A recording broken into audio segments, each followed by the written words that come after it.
je suis chercheur à l'Université d'Amsterdam et je serai impliqué dans l'équipe de recherche d'Amsterdam. Donc, nous sommes deux. Et dans le contexte du projet, je vais aussi être le Workpact Leader 1, le premier. Dans cette capacité, je coordonne l'étude sur les villes et de plus loin les surveys qui sont conduits dans la première année du projet.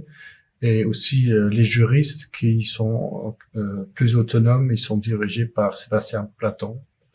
Et de l'autre côté, j'espère beaucoup m'investir dans le travail conceptuel, donc de travailler avec mes collègues de toutes les équipes sur la typologie et la réflexion sur ce qui est le racisme systémique et comment on peut le comprendre.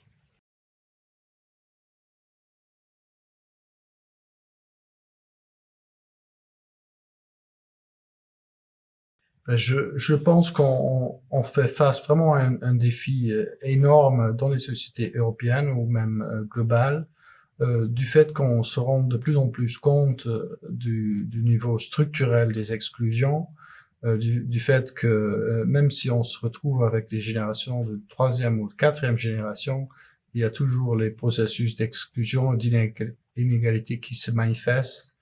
Et je pense que longtemps, nous avons cherché à combattre le racisme sur le plan des actes intentionnels, de croire que l'objectif c'était de combattre les idées racistes, les partis politiques xénophobes. Et là, de plus en plus, on s'aperçoit qu'il faut aussi étudier les routines, les pratiques quotidiennes qui se manifestent dans les organisations, qui peuvent nous aider à comprendre pourquoi le racisme est tellement robuste et ne change pas aisément. Et je pense que c'est très urgent qu'on se mette sur ces dynamiques-là. Par exemple, la norme blanche est un concept important de comprendre pourquoi encore autant d'instituts et de domaines dans notre société sont dominés par certains groupes et que ça fait partie de la reproduction de l'inégalité raciale ou ethnique. Donc voilà, je pense que c'est très urgent. Je me ravis de participer dans ce projet pour faire avancer les choses.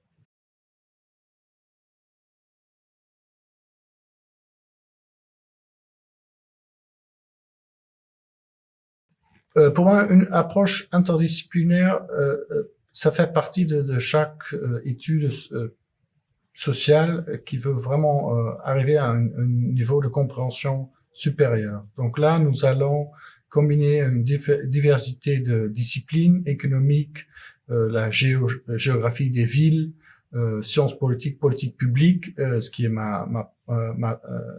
mon propre terrain de recherche, parce qu'il y a plusieurs niveaux et plusieurs dynamiques qui sont importants pour comprendre ce qu'est le racisme et comment il se reproduit et quelles sont les conséquences. Et les conséquences se manifestent de différentes formes. Donc, il faut bien avoir une approche économique, par exemple, pour comprendre les désavantages sur le marché du travail. Il faut des approches géographiques pour comprendre ce que ça veut dire pour le tissu de la ville.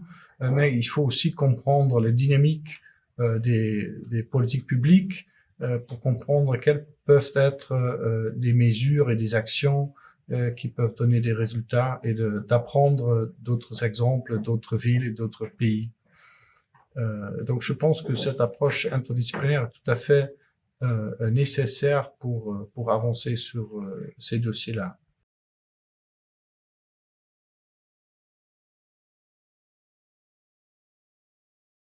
Mon grand espoir, ce sont deux choses.